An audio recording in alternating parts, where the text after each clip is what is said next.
Selamat pagi anak-anak, jumpa lagi dalam pembelajaran minggu ini tentang 10 perintah Allah, dan hari khusus hari ini kita akan membahas hukum yang ke-8 hingga hukumnya yang ke-10. Ibu harapkan anak-anak sudah menonton video bunyi 10 perintah Allah dan sudah menghafalkannya ya. Pasti Ibu yakin anak-anak sudah menghafalkannya. Nah, bunyi hukum ke-8 hingga ke-10, bunyi hukum ke-8 mengatakan jangan mencuri. Bunyi hukum ke-9 jangan mengucapkan saksi dusta. Dan bunyi hukum yang ke-10 jangan mengingini rumah sesamamu, jangan mengingini istrimu, atau yang sering dipersingkat hukum ke-10 itu jangan mengingini barang sesamamu manusia. Gampang kan? Hukum-hukumnya cukup pendek. Ibu yakin anak-anak pasti sudah menghafalnya.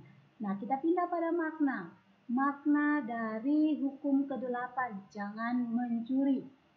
Mencuri artinya mengambil barang orang lain tanpa meminta kepada pemiliknya. Mengapa Allah itu melarang kita manusia untuk jangan mencuri? Ya, yang pastinya ialah bahwa mencuri adalah pelanggaran terhadap perintah atau aturan-aturannya Allah. Sehingga di dalam 1 Korintus 6 ayat 10 mengatakan bahwa pencuri, orang kikir, pemabuk, pemfitnah, penipu tidak akan mendapat bagian di dalam kerajaan Allah. Itu berarti Allah melarang manusia untuk benar-benar tidak boleh mencuri. Mengapa tidak boleh mencuri? Karena orang yang mencuri menunjukkan bahwa orang itu tidak percaya akan pemeliharaan Tuhan di dalam hidupnya. Bahkan orang yang mencuri juga menunjukkan bahwa orang itu tidak menghormati hak milik orang lain. Juga tidak boleh mencuri karena kalau kita mencuri menunjukkan bahwa kita ini adalah orang yang pemalas, tidak mau bekerja menggunakan anggota tubuh kita yang lengkap, melainkan kita hanya mau menjadi orang yang harap gampang, yaitu mencuri. Nah, apa makna Allah memberi hukum jangan mencuri? Artinya Allah mau kita manusia selalu belajar untuk bersyukur dengan apa yang kita miliki. Makna hukum yang ke-9, jangan mengucapkan saksi dusta. Mengapa kita tidak boleh bersaksi dusta? Ya, anak-anak, saksi dusta itu sama dengan berbohong, atau orang Kupang katakan omong kosong. Mengapa kita tidak boleh bersaksi dusta? Karena berdusta melanggar perintah Allah. Firman Tuhan mengajarkan kepada kita, jika kita ingin katakan ya, katakan ya. Jika tidak, katakan tidak. Jika salah, katakan salah. Jika benar, kita harus berani mengatakan yang benar. Itu artinya Allah mau supaya kita manusia ini selalu berlaku jujur atau benar di dalam hal apapun. Hukum yang ke-10, jangan mengingini barang sesamamu manusia. Mengapa manusia tidak boleh mengingini barang sesama manusia? Sebenarnya tidak salah.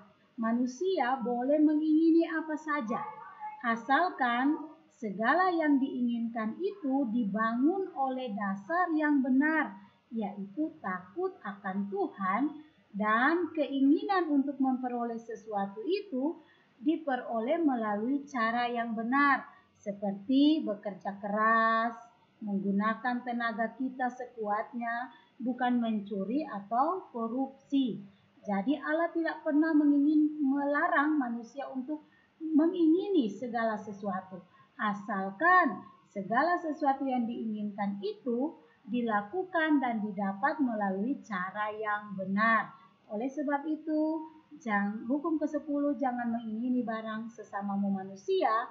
Di sini maknanya Allah mau supaya kita manusia belajar mencukupkan diri dengan apa yang kita miliki.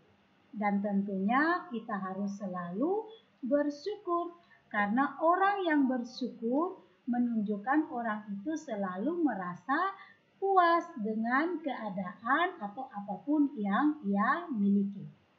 Nah, anak-anak, dari pembelajaran hukum ke-8 hingga hukum ke-10 ini, ya, ini adalah pembelajaran kita yang terakhir.